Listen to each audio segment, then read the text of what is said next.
로마서 2장 말씀을 우리가 만나게 됩니다. 복음에는 하나님의 의가 나타나 있습니다. 하나님의 의는 하나님의 복음입니다. 그의 아들의 복음이고 그리스도의 복음이 바로 하나님의 의로 이 땅 가운데 나타나 있습니다. 그렇게 하나님의 의, 하나님의 복음이 인간들에게, 인생들에게 왜 필요한가라는 것을 1장에서 바울은 논쟁을 했습니다. 왜 하나님의 복음이 필요한가 하면 인생들은 하나님의 진노 앞에 놓여 있기 때문에 하나님의 복음이 필요합니다. 인간의 그 비참함은 경건하지 않음과 불의함에 있기 때문에, 함 속에 있기 때문에 하나님의 진노를 피할 수 없다라고 했습니다. 또한 하나님의 영광이 아니라 우상을 품고 살기 때문에 하나님의 진노를 피할 수 없다라고 말했습니다. 또한 상실한 마음을 끌어안고 있기 때문에 하나님의 진노, 그 정욕과 욕심과 상실한 마음대로 살아가기 때문에 하나님의 진노를 피할 수 없고, 그 하나님의 진노를 피하기 위해서는 하나님의 의인, 하나님의 복음이 너희 가운데 필요하다라고 그렇게 말씀했습니다. 이제 2장으로 넘어오면 유대인에 대한 이야기를 하고 있습니다. 그런데 2장 1절에 보면 그러므로 남을 판단하는 사람아 누구를 막론하고 내가 핑계하지 못할 것은 남을 판단하는 것으로 내가 너를 정죄함이니 판단하는 내가 같은 일을 행함이니라, 이렇게 말하면서 여러분 인칭의 변화를 보면 1장에서는 그들이에요. 그들이 이렇게 말하다가 2장에 오면 바울 내가 너에게 이렇게 말하는 2인칭으로 바뀌게 됩니다. 서로 지금 뭐 하고 있습니까? 대화체로 바뀌고 있는 거죠. 유대인들을 바울 앞에 세워놓고 지금 그들에게 향한 하나님의 심판하심을 선포하고 있는 것이죠. 1장에서는 간접적 대화, 그들이라는 인칭을 썼다면 2장에서는 내가, 너희가 라는 인칭을 쓰고 있는 것이죠. 여러분, 바울은 왜 이렇게 2장에 와서 이런 인칭의 변화를 가지고 오고 있을까? 이런 이 질문을 해봐야 됩니다. 사실 여러분 1장에서도 마찬가지이겠지만 더더욱 2장에서는 바울 자신이 여러분 어떤 사람이었습니까? 유대인이었습니다. 율법에 통달한 사람이었습니다. 그뿐만 아니라 이 유대인이었던 이 바울은 유대 땅이 아니라 이방 땅 길르기아 다소라는 지역에서 살았죠. 그러니까 이방 땅 속에 유대인으로 살면서 율법과 그 이방인, 그 율법과 율법 없는 자들의 그 삶의 갈등 속에서 치열한 삶을 살아갔던 사람이 바울 자신이었을 겁니다. 그뿐만 아니라 바울은 하나님의 아들 예수 그리스도를 주장하고, 예수가 하나님의 아들이라고 주장하고 예수가 하나님의 아들이라고 믿는 사람들을 죽일 만큼 율법으로 똘똘 뭉쳤던 사람이 바로 바울 자신이었습니다. 그러니까 바울은 이전과 이후가 선명히 구별되는 사람이었지. 예수가 하나님의 아들이라고 주장하고 믿는 사람을 죽이려고 했던 그 바울이 예수를 만난 순간 했던 첫 마디가 예수는 하나님의 아들이었다라는 말이었습니다. 이렇게 분명하게 율법의 의미와 또한 예수가 하나님의 아들이라는 이 사실의 의미를 분명히 깨달았던 이 바울은 유대인에 대하여서 말을 하고 있고, 사실 여러분 이 2장은 예수를 만나기 전 자신의 상태였다고 보시면 됩니다. 예수를 만나기 전 자신의 상태가 어떠했던지를 정확하게 이해하고 있었던 바울은 이 하나님의 심판이 유대인들을 향하여 어떻게, 이스라엘을 향하여 어떻게 나타나고 있는지에 대해서 우리에게 말씀해 주고 있습니다. 먼저 2장 1절부터 11절 첫 번째 문단에서는요, 마지막 11절에서 이렇게 결론이 나고 있습니다. 이는 하나님께서 외모로 사람을 취하지 아니하심이니라, 이렇게 말씀하고 있죠. 여러분, 하나님은 외모로 사람을 취하지 않는다. 다른 말로 하면 이 많은 이스라엘 백성들, 유대인들은 계속해서 여호와를 섬기는 그 신앙을 어떻게 했습니까? 외모로 했습니다. 여러분, 하나님은 이스라엘 백성들, 여러분 어떻게, 왜 부르셨습니까? 하나님은 이스라엘 백성들을 뭐하러 부르셨죠? 너를 통하여 모든 민족이 복을 얻도록 그렇게 부르셨습니다. 그럼에도 불구하고 2장 1절에 여러분 어떻게 나타납니까? 계속해서 그 이스라엘 백성 유대인들은 남을 정죄하고 판단하는 일만 하는 거예요. 율법의 잣대를 가지고 저것들 죄인이야. 바울이 아마 그랬을 것 같습니다. 길르기아 다소에서 살면서 자기는 유대인이라는 그 유대의 전통을 지키면서 이방인 길르기아 백성들을 보면서 저것들 다 지옥의 불쏘시개들이야 라고 늘 판단하고 정죄하고 살았던 거예요. 그것이 바로 이스라엘 백성들의 모습이었습니다. 하나님이 왜 이스라엘 백성을 부르셨습니까? 왜 부르는가 하면 4절에 보십시오. 4절, 혹 내가 하나님의 인자하심이 너를 인도하여 회개하게 하심을 알지 못하여 그의 인자하심과 용납하심과 길이 참으심이 풍성함을 멸시하느냐.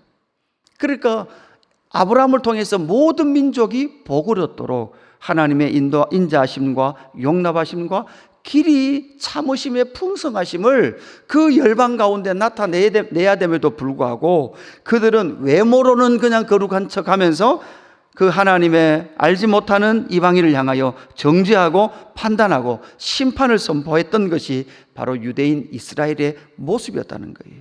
그래서 너희 또한 하나님 앞에 진노를 쌓는다라고 5절에서 다만 내 고집과 회개하지 아니한 마음을 따라 진노의 날 곧 하나님의 의로우신 심판이 나타나는 그날에 임할 진노를 내게 쌓는도다. 그러니까 외모로만 겉으로만 그들은 여호와를 섬기는 것 같고 율법을 지키는 것 같지만 그들 속에는 그렇지 않은 자들을 향하여 그렇게 판단하고 정죄하고 있었던 바울 자신의 모습, 그것이 바로 너희 유대인도 이스라엘도 하나님의 심판 앞에 놓여 있다라고 말을 하고 있다라는 것이죠. 두 번째 문단 12절에서 16절까지 무엇을 말합니까? 16절에 보십시오. 곧 나의 복음. 여기서 이제 바울은 복음을 나의 복음이다 이렇게 바꿔 쓰고 있죠. 앞에서 하나님의 복음, 그리스도의 복음, 그의 아들의 복음이라고 말했던 그 복음이 곧 이제 어떻게 됐던 거예요? 바울 자기에게 적용되어 이 복음은 이제 나의 복음이다 이렇게 말을 하고 있습니다.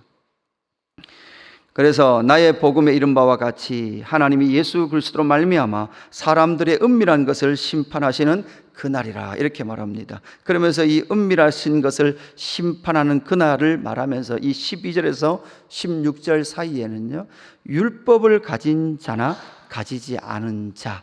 여러분, 율법을 가지지 않은 자는 무엇으로 살까요? 사실은 율법을 가지지 않는 자는 양심이 그 속에서 증거한다는 거예요. 양심이 증거해서 때로는 고발하기도 하고 변명하기도 하는 양심이 율법의 기능을 하게 되는데, 사실 여러분 이 양심이 어떤 율법의 기능을 한다는 것, 율법이 무슨 기능, 그러니까 율법의 기능이나 양심의 기능이 거의 유사하다는 거예요. 그러나 여러분, 율법의 기능을 가지고 우리가 율법을 지켜내겠다, 양심의 기능을 가지고 양심대로 살겠다, 여러분 이렇게 할 수 있다는 거예요? 없다는 거예요? 바울의 요지는 없다라는 것이죠. 그렇게 살 수 없고, 이것은 바로 여러분 양심이 내 안에 증언하면 여러분 우리는 뭐로 드러나야 돼요? 죄인으로 드러나야 돼요. 양심이 내 안에 역사하면 죄인으로 드러나고 하나님의 심판이 우리를 기다리고 있구나라는 것으로 드러나야 되는 거죠. 그런데도 불구하고 많은 사람들이 율법의 행위로 내가 구원을 이루겠다, 양심대로 살면서 나의 선을 이루겠다라고 말하는 그들은 하나님의 은밀한 심판 앞에서 그들의 교만이 드러나게 될 것이다 라고 말하고 있는 것이지. 그래서 율법으로나 양심으로나 그 어떤 것으로 의로움에 이룰 수 없다라는 것을 말해주고 있는 것이죠. 이제 마지막 세 번째 17절에서 29절 말씀 속에 29절이 어떻게 끝나고 있습니까? 이렇게 끝납니다. 오직 이면적 유대인이 유대인이며 할례는 마음에 할지니 영에 있고 율법의 조문에 있지 아니한 것이니라. 그 칭찬이 사람에게서가 아니요 다만 하나님에게서니라. 이렇게 말씀하고 있습니다. 그러면서 율법을 그렇게 지키려고 했던 그 유대인들, 너희를 향하여 율법은 육신에 하는 할례가 아니라 마음에 하는 할례다라는 것을 분명히 우리에게 말해주고 있습니다. 그들은 끊임없이 율법을 지키는 자들, 율법을 지키면서 그 율법을 가르치는 자로 그렇게 살았습니다. 그래서 18절 보면 이렇게 말합니다. 율법의 교훈을 받고 하나님의 뜻을 알고 지극히 선한 것을 분간하며 맹인의 길을 인도하는 자요 어둠에 있는 자의 빛이요 율법에 있는 지식과 진리의 모범을 가진 자로서 어리석은 자의 교사요 어린 아이의 선생이라고 스스로 믿으니. 그들은 그렇게 믿고 살았어요. 율법을 가지고 율법을 가르치는 자로, 하나님의 뜻을 가르치는 자로 그렇게 살았어요. 그렇게 산다고 생각했어요. 그런데 22절, 가늠하지 말라 말하는 내가 가늠하느냐? 우상을 가증히 여기는 내가 신전 물건을 도둑질하느냐? 율법을 자랑하는 내가 율법을 범함으로 하나님을 욕되게 하느냐? 사실 이런 존재라는 것을 자기 인식을 하라는 거죠. 이런 인식도 없이, 그리고 그 말씀을 이룰 수 없는 존재이기에 하나님을 의지하여 하나님의 뜻대로 살기를 몸부림치는 그 마음의 할례, 그냥 겉으로 누구에게 보여지는 내 자신이 아니라는 거, 보여지는 내 자신이 아니라 율법을 그냥 표면적으로 지키는 내 자신이 아니라 그 속에 하나님의 말씀이 내 안에 실현되기를 원하며 하나님께서 마음의 할례를 행하시고 마음의 성령을 부으셔서 그 말씀을 이루기를 갈망하는 그 자체가 아니라 그냥 밖으로 가르치고 있는 내 자신, 그것이 너는 결코 하나님의 의가 될 수 없다라는 것을, 하나님의 심판 앞에 놓여 있는 그 이스라엘이라는 것을, 유대인이라는 것을 분명히 우리에게 말씀해 주고 있는 것이죠. 여러분, 오늘 이 2장 말씀을 통해서 저와 여러분에게 적용해야 될 것이 무엇입니까? 말씀을 사모하는 저와 여러분이 정말 이 2장 말씀 앞에 섰을 때 바울의 그 자신의 그 옛사람, 그리고 예수를 만난 이후 새 사람이 되어서 자기의 민족이었던 유대인 이스라엘을 바라보면서 그들 역시 심판 앞에 놓여 있구나라는 것을 읽어냈던 바울의 이 심령 속에 우리 또한 나는 괜찮아가 아니라 나 또한 이런 모습 속에 깊이 빠질 수 있다라는 그 위험성을 우리는 잘 인식을 해야 합니다. 예수 그리스도의 복음을 통하여서 사람을 외모로 취하지 아니하고 하나님의 형상 그 중심으로 읽어낼 수 있는 그 사람, 그리고 말씀이 역사할 때 남을 판단하고 남을 정죄하는 것이 먼저가 아니라 나의 죄인됨과 나의 연약함과 복음이 아니고서 그 은혜가 아니고서는 살 수 없는 내 존재를 명확하게 읽어내는 그 사람, 그리고 말씀 한마디 속에 내 안에 그 말씀을 살아내려고 하는, 아니죠, 내가 스스로 사는 것이 아니라 성령이 내 안에 역사해서 사람 하나 사랑하는 그 일. 그래서 그런 삶을 살지 않는, 바로 옛사람의 삶을 살면서도 자기가 괜찮다라고 주장하고 있는 그 유대인과 이스라엘을 향하여 심판을 선포하고 있는 바울의 모습이 이 2장 속에 나타나고 있다는 것을 기억하시고, 오늘도 마음의 할례를 받고 복음의 중심, 복음의 진의 속에 사람 한 사람 사랑하는 그 일, 그리고 진리의 말씀의 한 자락이 나에게 이루어지는 그 삶을 살아가는 저와 여러분 되기를 주님의 이름으로 축복합니다. 기도하겠습니다. 하나님 아버지, 바울을 통하여 우리에게 들려주시는 하나님의 그 진노하심이 무엇인지 오늘도 말씀하여 주셔서 감사함을 드립니다. 하나님 아버지, 우리 안에는 남을 정죄하고 판단하고자 하는 그 마음들이 끝없이 올라옵니다. 그럼에도 불구하고 나는 겉으로는 괜찮다라고, 이 정도면 나는 잘하고 있다라고 그렇게 생각을 합니다.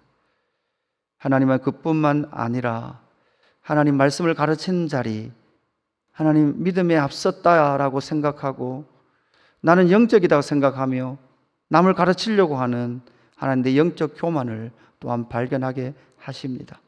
하나님 아버지, 십자가 아래 하나님의 복음의 그 자리에 다시 서서 나를 나되게 하신 하나님의 은혜가 무엇인지를 발견하게 하시고, 하나님 성령 하나님께서 내 마음에 할례를 행하시고 하나님 내 마음속에 할례받은 내 마음속에 역사하시는 그 말씀이 성령의 능력을 따라 내 삶 가운데 이루어질 수 있도록 성령 하나님 역사하여 주옵소서.